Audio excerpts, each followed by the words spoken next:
वैश्विक स्तर पर एक ऐसा मोर्चा तैयार हो रहा है जो अमेरिका की नींदें उड़ा सकता है।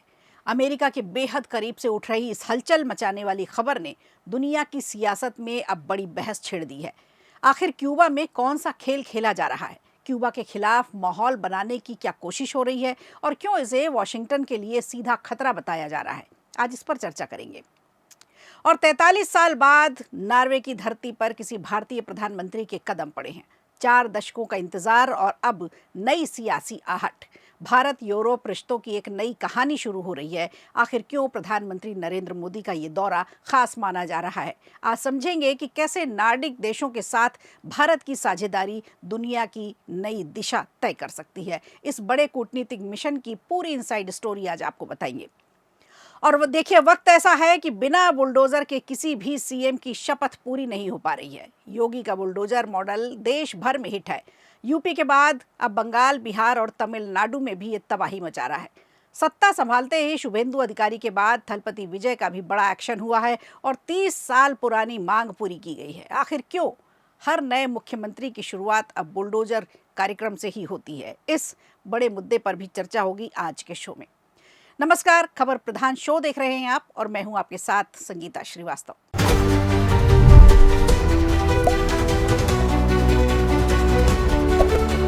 तो शुरुआत करते हैं सबसे बड़ी अंतर्राष्ट्रीय खबर से। अमेरिका की सरहदों के ठीक पास जब आसमान में ड्रोन मंडराने लगे तो टकराव की आहट साफ सुनाई देने लगी। एक बड़ी और चौंकाने वाली रिपोर्ट सामने आई है जिसमें दावा किया जा रहा है कि क्यूबा ने रूस और ईरान से 300 से ज्यादा सैन्य ड्रोन खरीदे हैं। इन ड्रोन्स को लेकर अमेरिका में सुरक्षा चिंता गहराती जा रही है। रिपोर्ट्स के मुताबिक ये ड्रोन भविष्य में अमेरिकी नौसैनिक अड्डे, अमेरिकी जहाज़ों और फ्लोरिडा के कुछ इलाकों को निशाना बना सकते हैं। अमेरिकी न्यूज़ वेबसाइट एक्सियोस के मुताबिक अमेरिकी खुफिया एजेंसियों को ये जानकारी मिली है कि क्यूबा 2023 से ही रूस और ईरान से अटैक ड्रोन खरीद रहा है और अब और भी अधिक ड्रोन हासिल करने की तैयारी कर रहा है। अमेरिकी अधिकारियों का कहना है कि यह स्थिति बेहद संवेदनशील है। उनका मानना है कि आधुनिक ड्रोन तकनीक और हवाना में ईरानी सैन्य सलाहकारों की मौजूदगी अमेरिका के लिए बड़ा खतरा बन सकती है। एक वरिष्ठ अमेरिकी अधिकारी ने कहा है कि अमेरिका के इतने करीब ऐसी तकनीक का पहुंचना आंखें खोल देने वाला मामला है। दूसरी तरफ क्यूबा की बात करें तो क्यूबा ने इन सभी आरोपों को सिरे से खारिज कर दिया है। क्यूबा के विदेश मंत्री हैं ब्रूनो रोड्रिगेज पारिला। उन्होंने अमेरिका पर पलटवार करते हुए कहा है कि ये सब क्यूबा के खिलाफ माहौल बनाने की कोशिश हो रही है। उन्होंने सोशल मीडिया प्लेटफॉर्म एक्स पर लिखा कि अमेरिका झूठे आरोप लगाकर आर्थिक दबाव बनाने की कोशिश कर रहा है, संभावित सैन्य कार्रवाई का बहाना तैयार कर रहा है। हालांकि उन्होंने ड्रोन खरीद के आरोप पर सीधे कोई पुष्टि नहीं की है। ये भी बताया कि क्यूबा न तो युद्ध का समर्थन करता है और न ही किसी देश को वो धमकी देता है। अमेरिका और क्यूबा के रिश्ते पहले से ही तनावपूर्ण हैं। ट्रंप प्रशासन ने क्यूबा को तेल आपूर्ति करने वाले देशों पर टैरिफ की चेतावनी दी है, जिससे क्यूबा में बिजली संकट और पावर कट की स्थिति और भी ज़्यादा गंभीर हो गई है। हाल ही में ट्रंप ने यह भी कहा कि अमेरिका जल्द ही क्यूबा पर बड़ा कदम उठा सकता है। इसी बीच खबरें ये भी हैं कि अमेरिका क्यूबा के पूर्व राष्ट्रपति राउल कास्त्रो के खिलाफ भी कार्रवाई करने की योजना बना रहा है। राउल कास्त्रो क्यूबा के पूर्व नेता फिदेल कास्त्रो के भाई हैं। वहीं CIA चीफ जॉन रेटक्लिफ ने भी हाल ही में क्यूबा का दौरा किया था। अमेरिकी मीडिया CBS न्यूज़ के मुताबिक उन्होंने क्यूबा को स्पष्ट संदेश दिया कि अमेरिका के दुश्मनों के लिए सुरक्षित ठिकाना ना बनाएं। कुल मिलाकर हालात ऐसे हैं कि अगर दोनों तरफ आग बराबर लगी है और अब पूरी दुनिया की नज़र इस बढ़ते तनाव पर टिकी है।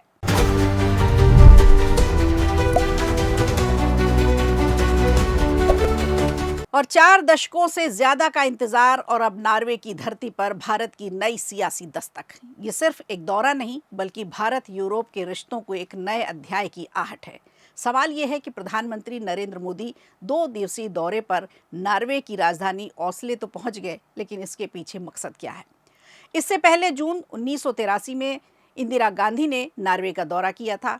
इतने लंबे अंतराल के बाद किसी भारतीय प्रधानमंत्री का आना दोनों देशों के रिश्तों को एक नई दिशा देने जैसा है और भविष्य में सहयोग का मजबूत आधार बनाने वाला है।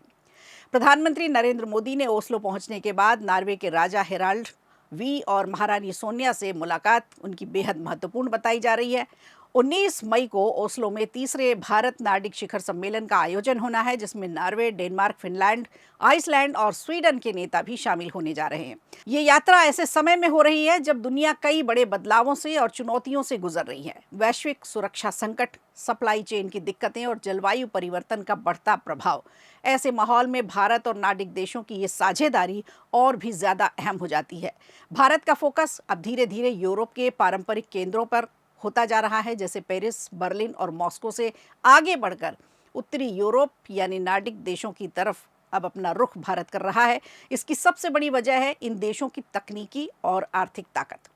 5 नार्डिक देशों की संयुक्त जीडीपी 1.9 ट्रिलियन डॉलर से अधिक बताई जा रही है और ये देश ग्रीन हाइड्रोजन, समुद्र नवाचार, deep tech, digital health, blue economy और सतत ऊर्जा जैसे क्षेत्रों में दुनिया के अग्रणी देश माने जाते हैं। भारत नार्डिक शिखर सम्मेलन की शुरुआत 2018 में स्टॉकहोम में हुई थी, फिर 2022 में कोपेनहेगन में इसका दूसरा संस्करण किया गया और इस बार तीसरा संस्करण ओस्लो में हो रहा है, जिसे पहले 2025 में होना था, लेकिन पहलगाम आतंकी हमले के बाद इसे टाल दिया गया था। मैं पिछले वर्ष नॉर्वे आने वाला था, लेकिन पहलगाम में हुए आतंकी हमले के कारण वह यात्रा स्थगित करनी पड़ी। उस कठिन समय में नॉर्वे ने आतंकवाद के विरुद्ध भारत के साथ मजबूती से खड़े होकर सच्ची मित्रता का परिचय दिया। अब ये सम्मेलन और भी ज्यादा महत्व रखता है क्योंकि इसमें भारत और विकसित नार्डिक देशों के बीच सीधा सहयोग मजबूत करने पर जोर दिया जा रहा है। ये मंच सिर्फ बातचीत का मंच नहीं बल्कि एक्शन और पार्टनरशिप का भी है। इसमें ग्रीन ट्रांजिशन, नवकरणीय ऊर्जा, समुद्री क्षेत्र, डिजिटल इनोवेशन और जलवायु समाधान जैसे विषयों पर आपसी सहयोग बढ़ाने की अपार संभावनाएं देखी जा रही हैं, जहां भारत और नार्डिक देशों के रिश्ते कागजों से निकलकर जमीन पर असर दिखाने की दिशा में अब आगे बढ़ते नजर आ रहे हैं।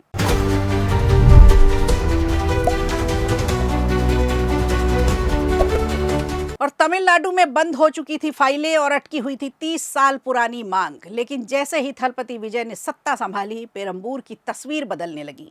जिस रास्ते के लिए लोग सालों तक दर दर भटकते रहे, वो रास्ता बुलडोजर की गूंज के साथ तैयार हो चुका है। तमिलनाडु की राजनीति में विजय अब सिर्फ फिल्मों के हीरो नहीं रहे, बल्कि फैसलों के खिलाड़ी बन चुके हैं। अब बुलडोजर एक्शन देश की राजनीति में लगातार कॉमन होता जा रहा है। जिस मॉडल की सबसे ज्यादा चर्चा उत्तर प्रदेश के योगी आदित्यनाथ के लिए हुई, उसकी आलोचना भी काफी हुई। अब वही अंदाज दूसरे प्रदेशों में भी दिखाई देने लगा है। पहले उत्तर प्रदेश, फिर बंगाल में शुभेंदु अधिकारी का बुलडोजर एक्शन, बिहार में सम्राट चौधरी ने अवैध कब्जों पर सख्ती दिखाई और अब तमिलनाडु में विजय सरकार का एक्शन चर्चा में है। ऐसा लगने लगा है अब नए मुख्यमंत्री सत्ता संभालते ही सबसे पहले बुलडोजर मॉडल पर ही विश्वास करते हैं। 200 यूनिट की फ्री बिजली, शराब दुकानों पर कार्रवाई और वीआईपी कल्चर खत्म करने की बात अब विजय का बुलडोजर एक्शन सुर्खियों में बताया जा रहा है। तमिलनाडु के मुख्यमंत्री बनने के बाद थलपति विजय लगातार बड़े बड़े फैसले ले रहे हैं। अब उनका नया कदम पेरंबूर में चर्चा का विषय बना हुआ है। मुख्यमंत्री विजय ने अपने चुनाव क्षेत्र पेरंबूर में 30 साल पुरानी मांग को पूरा करते हुए छात्रों के लिए 30 फुट चौड़ी सड़क बनवा दी है। ये सड़क गणपति स्ट्रीट और रामकृष्णन स्ट्रीट के बीच बनाई गई है। पहले स्कूली बच्चों को स्कूल पहुंचने के लिए करीब 1 किलोमीटर लंबा रास्ता तय करना पड़ता था, लेकिन अब ये सड़क छोटी हो गई है और परेशानी भी खत्म हो गई है। लोग कह रहे हैं देर आए दुरुस्त आए। थलपति विजय ने विधानसभा चुनाव में पेरंबूर और त्रिची दोनों सीटों से जीत हासिल की थी। बाद में उन्होंने पेरंबूर सीट अपने पास रखी। ये इलाका चेन्नई का अहम हिस्सा माना जाता है और रेलवे की इंटीग्रल कोच फैक्ट्री के लिए भी मशहूर है। उन्होंने 200 यूनिट तक फ्री बिजली देने का फैसला किया है। 717 शराब दुकानों को बंद कराने की प्रक्रिया शुरू कर दी। तौलिया संस्कृति खत्म करने की बात की और ट्रैफिक के लिए वीआईपी प्रोटोकॉल में भी बदलाव किया है। अब पेरंबूर में सड़क निर्माण को उनके पहले बड़े बुलडोजर एक्शन के तौर पर देखा जा रहा है। विजय की इस कार्रवाई की सोशल मीडिया पर खूब तारीफ हो रही है। लोग कह रहे हैं उन्होंने लोहे को गर्म देखकर चोट मार दी है। सत्ता संभालते ही जनता से किया गया वादा पूरा करना देखिए आसान नहीं होता, लेकिन विजय ने पहले ही हफ्ते में कई वादे अपने पूरे कर दिए हैं। अब मुख्यमंत्री के फैसलों पर पूरे देश की नज़र है। पेरंबूर की ये 30 फुट चौड़ी सड़क विजय के लिए क्या हाईवे बनाएगी? सत्ता का हाईवे विजय को कहां तक ले जाएगा, ये देखने वाली बात होगी। तो खबर प्रधान शो में आज के लिए इतना ही। दीजिए इजाजत, नमस्कार। वीडियो अच्छा लगा हो तो लाइक कीजिए, शेयर कीजिए और कमेंट बॉक्स में हमें ज़रूर बताइए।